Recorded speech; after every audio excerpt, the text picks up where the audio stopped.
여러분 안녕하십니까? 이어서 춘천에서 전해드립니다.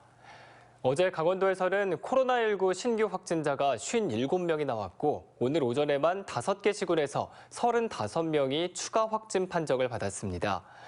어제 춘천에서는 가족과 지인 간 산발적 감염이 이어지면서 9명이 확진된 가운데 오늘 오전에만 8명이 추가 확진 판정을 받았습니다. 원주에서도 18명이 확진됐고 속초와 홍천에서 3명, 영월과 양구, 양양에서도 각각 1명씩 확진자가 나왔습니다. 지금까지 강원도 누적 확진자는 12,801명입니다. 국민의힘 권성동 의원이 당 사무총장과 윤석열 대선 후보 선대위 종합지원 총괄본부장직에서 모두 사퇴했습니다.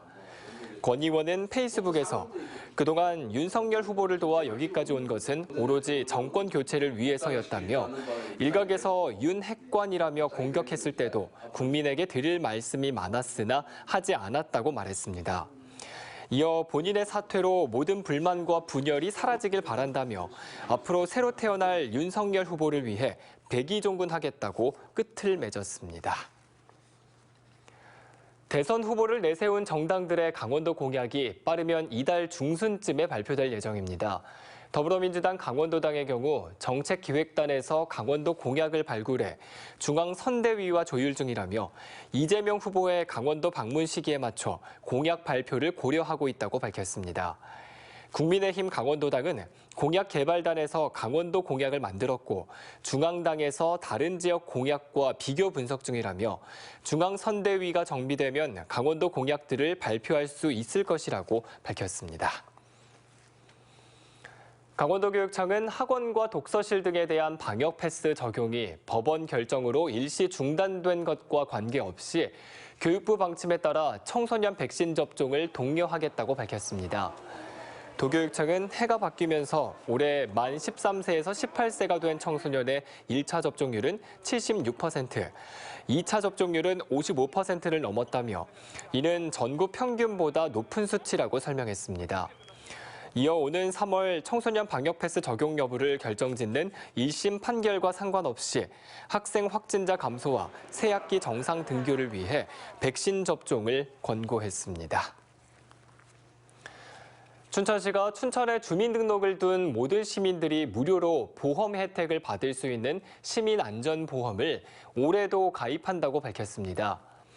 보장 항목은 폭발과 화재 사고로 목숨을 잃거나 장애를 입은 경우, 대중교통을 이용하다 다쳤거나 농기계 사고로 인한 사망과 후유장애 등 10가지입니다. 춘천시는 시민안전보험을 통해 지난 2년 동안 모두 13명이 1억 2,240만 원의 보험금을 지급받았다고 밝혔습니다. 춘천 시민은 별도의 가입 절차 없이 혜택을 받을 수 있고 사고 발생 3년 이내에 피해자나 법정 상속인이 보험금을 청구해야 합니다. 강원도는 이달부터 공교육의 사각지대에 있는 학교 밖 청소년들이 도서 구매와 교육비, 교통비 등으로 쓸 수 있는 월 5만 원의 꿈드림 수당을 지급합니다. 지원 대상은 강원도에서 1년 이상 거주하고 있는 학교 밖 청소년 대상 프로그램에 참여하고 있는 9세에서 18세까지의 학령기 청소년입니다. 해당 청소년은 주소지 읍면동 행정복지센터에서 학교 밖 청소년임을 증명할 수 있는 서류와 함께 수당을 신청하면 됩니다. 지난해 말 기준 강원도 학교 밖 청소년은 1,353명으로 추정되고 있습니다. 춘천시가 봄철 산불 진화와 감시를 위해 진화대원과 감시원 150명을 채용합니다. 채용 인원은 진화대 50명과 감시원 100명으로 오는 7일까지 행정복지센터에서 신청하면 체력 검정과 면접을 거쳐 19일과 26일에 최종 합격자를 발표합니다. 선발되면 봄철인 2월 4일부터 5월 15일까지 산불 진화와 예방 업무를 맡게 됩니다. 철원군 보건소는 60세 이상 지역 주민을 대상으로 치매 예방과 조기 발견을 위한 치매 조기 검진을 무료로 실시하고 있다고 밝혔습니다. 치매 조기 검진은 치매 안심센터, 보건지소, 보건진료소에 방문해 검사를 받을 수 있습니다.